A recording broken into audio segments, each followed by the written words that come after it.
आपका मस्तिष्क कैसे काम करता है। सबक 2 आपके अवचेतन मन की शक्ति से लिया गया है। पैदा होने के बाद से हम नकारात्मक सुझाव की बमबारी होने लगती है, चूँकि हम यह नहीं जानते कि उनका विरोध कैसे किया जाता है। इसलिए अवचेतन रूप से हम उन्हें स्वीकार कर लेते हैं और अपने अनुभव में बदल लेते हैं।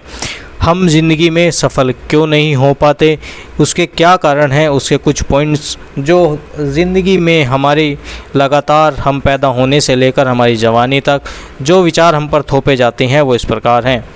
पहला, तुम कुछ नहीं कर सकते। दूसरा, तुम कभी कुछ नहीं बन पाओगे। तीसरा, तुम्हें ऐसा नहीं करना चाहिए। नंबर 4, तुम असफल हो जाओगे।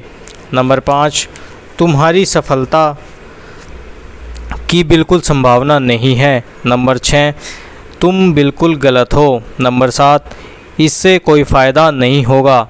महत्वपूर्ण यह नहीं है कि तुम क्या जानते हो, महत्वपूर्ण तो यह है कि तुम किसे जानते हो।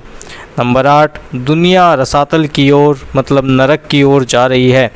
क्या फ़ायदा, किसी को कोई फ़र्क नहीं पड़ता। इतनी ज़्यादा कोशिश करने से कोई फ़ायदा नहीं है। तुम्हारी उम्र अब ज़्यादा हो चुकी है, इसलिए तुम यह नहीं कर सकते। स्थितियाँ बिगड़ती जा रही है, इसलिए तुम यह नहीं कर सकते। ज़िंदगी मशीनी चक्कर बनकर रह गई है। प्रेम सिर्फ पक्षियों के लिए है। तुम कभी नहीं जीत सकते। सावधान रहना, तुम्हें भयंकर बीमारी हो सकती है। कोई भी भरोसे के काबिल नहीं है। ये सारी समस्याएं, ये सारी चीज़ें हमें बचपन से थोपी जाती हैं।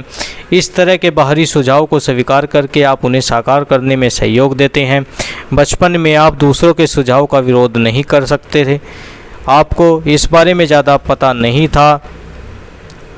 आपके लिए आपका मस्तिष्क और इसके चेतन तथा अवचेतन हिस्से ऐसे रहस्य थे जिनके बारे में आप सोच भी नहीं सकते थे।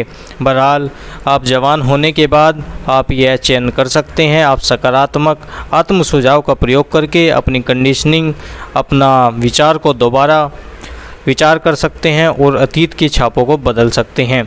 आपका पहला कदम उन बाहरी सुझाव के प्रति जागरूक बनना है और आप उन पर काम कर रहे हैं। अगर जांच नहीं की जाए तो व्यवहार के ऐसे संस्कार डाल सकते हैं जो आपको व्यक्तिगत और सामाजिक जीवन में असफल बना देंगे। सृजनात्मक आत्म सुझाव तथा नकारात्मक कंडीशनिंग से मुक्त कर सकता है। अगर ऐसा नहीं किया गया तो आपकी नेगेटिव थिंकिंग आपके जीवन को बेकार हो या ख़राब कर देगी और अच्छी आदतों के विकास को मुश्किल या असंभव बना देगी।